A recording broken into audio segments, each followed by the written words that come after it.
नमस्कार। आज हम आपको एसएमपीएस पावर सप्लाई के बेसिक कंसेप्ट के बारे में बताएंगे।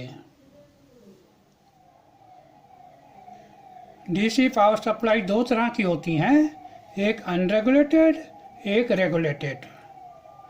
अनरेगुलेटेड में क्या करते हैं, एक ट्रांसफार्मर से वोल्टेज कम करते हैं, फिर 4 डायोड लगा देते हैं और एक कैपेसिटर लगा देते हैं, बस। तो ये हुई अनरेगुलेटेड सप्लाई। इसका आउटपुट वोल्टेज कम ज़्यादा होता रहता है। दूसरी है रेगुलेटेड टाइप। ये दो तरह की होती हैं, एक लीनियरली रेगुलेटेड, एक स्विच टाइप। इसी में अगर यहाँ पे हम एक वोल्टेज रेगुलेटर लगा दें आउटपुट में 5 वोल्ट का या 12 वोल्ट का, तो उसको कहते हैं linearly regulated DC power supply. और दूसरी होती है स्विच टाइप, जैसे एसएमपीएस, जिसके बारे में अभी हम आपको बताएंगे। एसएमपीएस पावर सप्लाई में 4 स्टेज होते हैं। उन 4 में एक ये है, बाकी 3 हम एक एक करके दिखाएंगे आपको। पहले स्टेज का काम होता है एसी सप्लाई को डीसी में बदलना। इसमें कोई ट्रांसफार्मर नहीं लगाते। अगर यहाँ इनपुट पे 230 वोल्ट आ रहा है तो यहाँ पे करीब 300 वोल्ट आ जाएगा। तो यहाँ पे आपको हाई वोल्टेज डीसी मिलेगा। अब एसी टू डीसी दो तरह के होते हैं।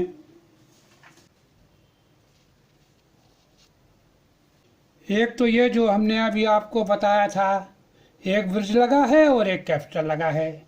तो यहाँ पे एसी होती है और यहाँ पर आपको डीसी मिल जाती है।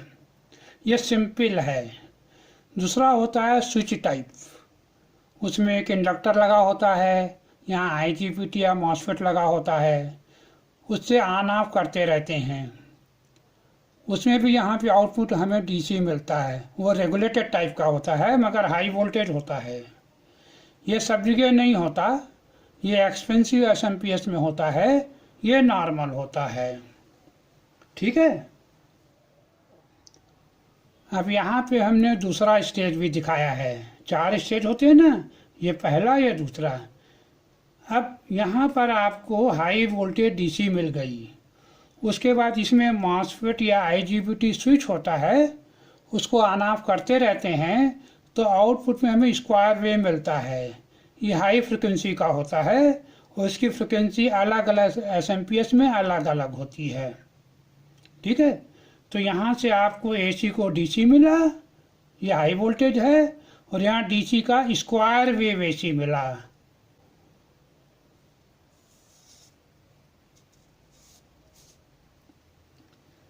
ये तीसरी स्टेज है। इसमें ये स्विचिंग ट्रांसफार्मर होता है, या SMPS transformer, step down transformer.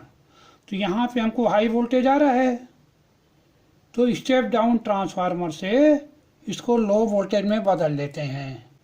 यहाँ पे भी हाई फ्रिक्वेंसी आ रही है, तो स्टेप डाउन होके लो वोल्टेज आ गया। और चौथा स्टेज है रेक्टिफायर।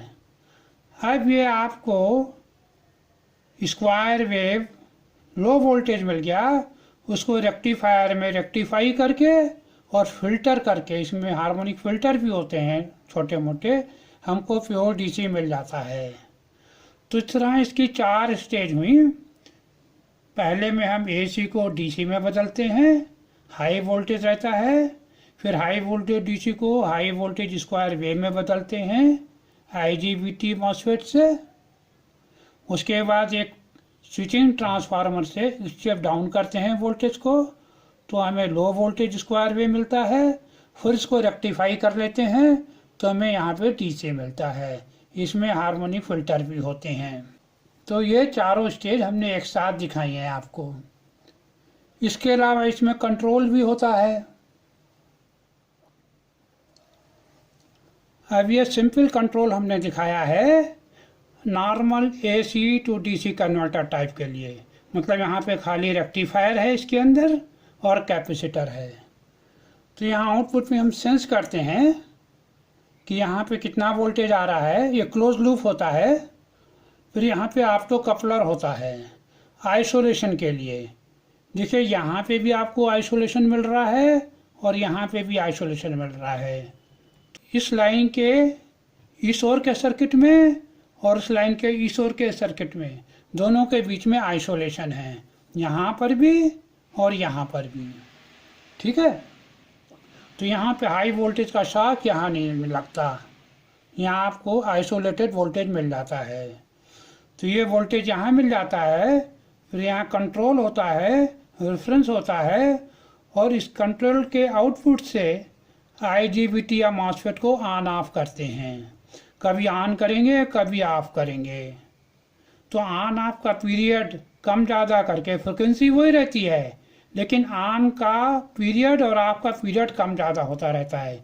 50-50% ऑन ऑफ हो सकता है, 60-40 हो सकता है, या 30-70 हो सकता है। तो कितना वोल्टेज चाहिए और यहाँ पे कितना वोल्टेज आ रहा है, उस हिसाब से इसको ऑन ऑफ करके यहाँ पे स्क्वायर वेव लाते हैं। तो उसकी ड्यूटी साइकिल बदलती रहती है। अब अगर ये जो रेक्टिफायर है आईजीबीटी टाइप है, हमने 2 टाइप के बताए थे ना, एक नॉर्मल डायोड, उसके लिए यह कंट्रोल है, और एक आईजीबीटी टाइप। तो जब आईजीबीटी टाइप होता है वो कॉम्प्लेक्स सिस्टम में होता है, तो एक कंट्रोल इसका भी होता है। ये देखिए, तो इस कंट्रोल में क्या करते हैं, इधर से भी सिग्नल आता है, ये वोल्टेज भी मेजर करते हैं, ये वोल्टेज भी मेजर करते हैं, और फिर इसको कंट्रोल करते हैं आईजीबीटी को, तब यहाँ पे प्रॉपर वोल्टेज आता है। ये काफ़ी कॉम्प्लेक्स कंट्रोल सिस्टम होता है। अधिकतर यहाँ रेक्टिफायर होता है सिंपल, और ये नहीं होता।